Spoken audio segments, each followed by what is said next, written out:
is Jennifer.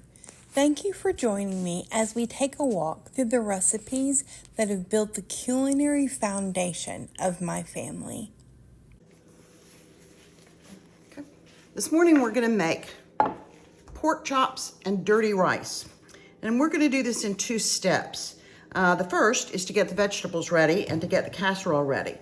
First, we're going to butter a casserole dish so that the rice, as it cooks, doesn't stick. Want to make sure that it's well buttered.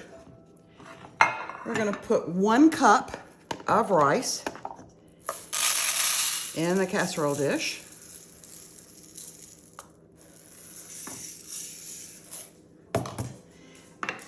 And over that rice, we're going to pour 1 can of consommé. And you'll want to add a little bit of water to this as well to make sure that you've got enough to cover the rice. The next thing we'll do is to cut up onion. Pretty thick chunks of onion.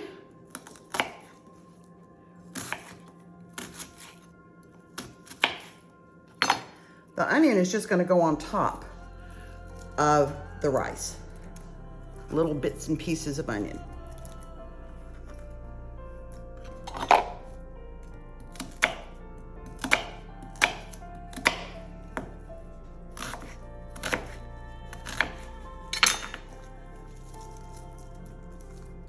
And we're going to do the same thing to the green pepper.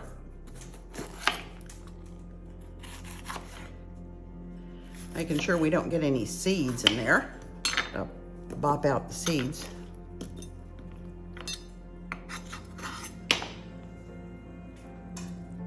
And again, these can be relatively chunky because they're going to cook pretty well as the rice is cooking.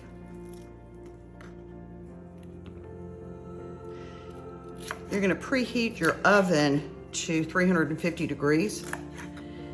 And it will take this rice about 45 minutes, maybe a little bit longer to cook.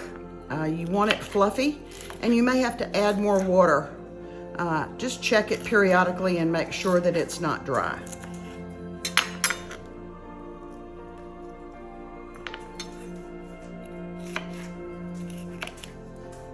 Cut off that rib a little bit.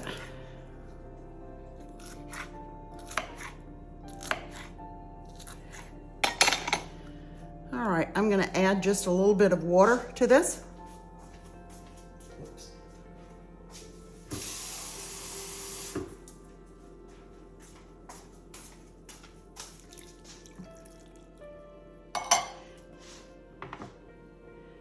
Even out the onions and the peppers. You're going to put this in the 350-degree oven with a cover and let it cook.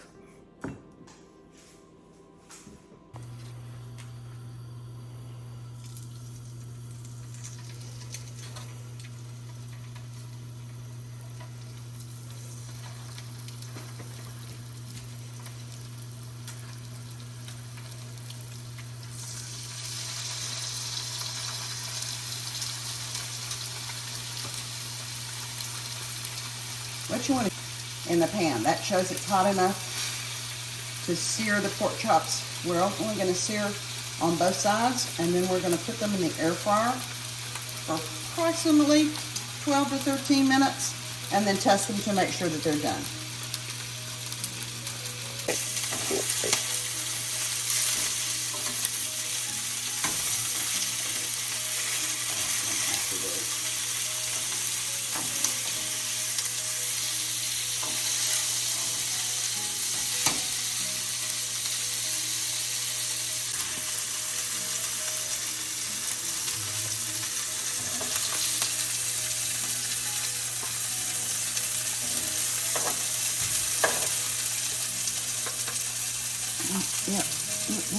As you can see, we only got 3 of the pork chops into the air fryer. We'll have to cook the 4th one separately.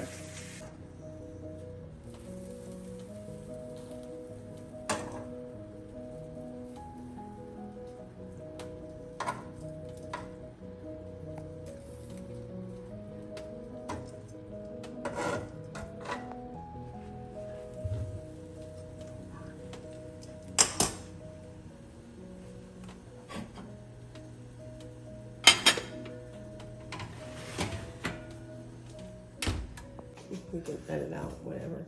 Okay, you can see that we have taken the casserole out of the oven. We're leaving the pork chops in there to rest just a few minutes. But let me explain something. 50 or 60 years ago, when my mom originated this recipe, you had to cook pork for far longer than we do today. I think there was something about trichinosis, or they didn't want you to get sick. So we actually added the pork chops to the rice after we had cooked the pork chops, and just to allow them to let the flavors blend a little. So we'll take one of the pork chops out. You can see below is the rice, the onion, and the green pepper, all nicely cooked and fluffed. So we put a serving on the plate along with the pork chop. Good. I can carry it off. Thanks for visiting Pope's Plates. Make sure you give this video a thumbs up. Click the notification bell so that you'll know when we have new videos available. And make sure you subscribe to our channel if you haven't already. Until I see you again, let's get cooking.